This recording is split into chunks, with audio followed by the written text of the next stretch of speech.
இந்த தேர்தல் ரொம்ப எப்படி சொல்றதுன்னு தெரியல, அவ்வளவு விசித்திரமா நடந்துகிட்டு இருக்கு. வேட்பாளர் தேர்வு என்பது எப்படி எவ்வளவு கஷ்டம் என்பதை இந்த தேர்தலில் நாம் கண்கூட பார்த்து கொண்டிருக்கிறோம்.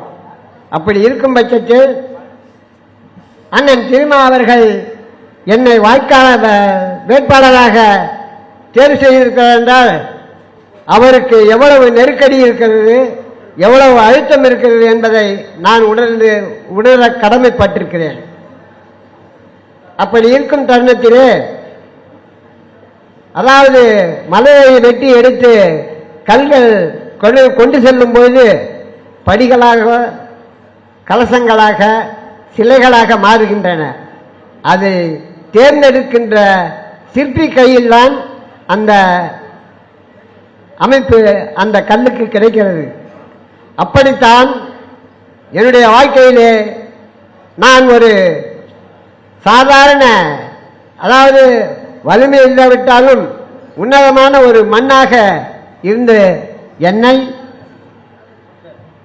ஒரு நல்ல பொருளாக மாற்றுகின்ற அளவிலே மாண்புமிகு ஐயா பரிந்துரையை செய்திருப்பார் என்று கருதுகிறேன். அவர்களுடைய கைகளாலும் அண்ணன் திருமா அவர்கள் கைகளாலும் இரு கைகளும் இணைந்து ஒரு பானையை உருவாக்கி என் கையிலே கொடுத்திருக்கிறார்கள். அந்த பானை சின்னத்தை உடையாமல் உங்கள் துணையோடு, சிறுத்தைகளின் துணையோடு வெற்றி பெற செய்வேன் என்ற நம்பிக்கையோடு உங்கள் முன் என்னுடைய மனமார்ந்த நன்றியை தெரிவித்துக் கொள்கிறேன். இதுவரை நான் எங்கே அமைப்பில் இருந்தேன், எப்படி வாழ்ந்தேன் என்பது ஒரு கட்டம் முடிந்துவிட்டது. இன்று முதல் என் விடுதலை சிறுத்தைகளின் இதோடு தான் வாழ்வேன்.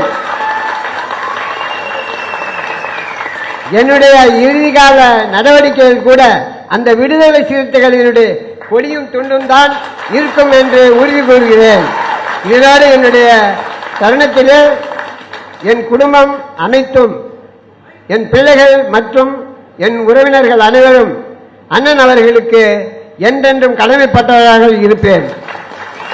நீங்கள் என்னை தேர்வு செய்யும் பட்சத்தில் அமைச்சர் ஐயா அவர்களும் அண்ணன் திருமா அவர்களும் வழிகாட்டுதலோடு என்றும் அவர்கள் பின் செல்வேன் என்பதை உங்களின் சாட்சியாக உறுதியளிக்கிறேன்.